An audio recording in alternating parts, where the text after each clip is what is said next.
بسم اللہ الرحمن الرحیم۔ رسول اللہ صلی اللہ علیہ وسلم نے فرمایا، قیامت کے دن پوری کائنات کے سامنے ایک شخص کو بلایا جائے گا۔ اس کے سامنے 99 رجسٹر اس کی برائیوں کے رکھ دیے جائیں گے۔ ہر رجسٹر اتنا لمبا چوڑا پھیلا ہوگا جتنی نظر کام کرتی ہے۔ اللہ تعالیٰ کی طرف سے سوال ہوگا، ان برائیوں میں سے کسی ایک برائی کا بھی انکار کر سکتا ہے؟ میرے نگران فرشتوں نے کہیں تجھ پر ظلم تو نہیں کیا؟ وہ جواب دے گا، اے میرے رب ایسا نہیں ہے۔ پھر سوال ہوگا، کوئی عذر ہو تو پیش کرو یا کوئی نیکی ہو تو سامنے لاؤ۔ بندہ ڈرتے ڈرتے جواب دے گا، یا رب کوئی عذر بھی نہیں اور کوئی نیکی بھی نہیں۔ اللہ تعالیٰ فرمائیں گے، تیری ایک نیکی ہمارے پاس محفوظ ہے، یاد رکھ آج تجھ پر ظلم نہیں کیا جائے گا۔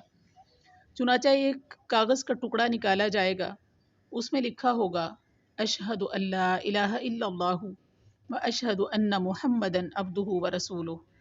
بندہ عرض کرے گا، یا اللہ ان بڑے بڑے گناہوں کے انبار کے سامنے اس ٹکڑے کی کیا حیثیت ہے؟ جواب ملے گا، آج تجھ پر ظلم نہیں ہوگا۔ چنانچہ گناہوں کے وہ بڑے بڑے رجسٹر ترازو کے ایک پلڑے میں رکھ دیے جائیں گے اور کاغذ کا ٹکڑا دوسرے پلڑے میں رکھ کر وزن کیا جائے گا تو وہ کلمے والا پلڑا بھاری ہوگا۔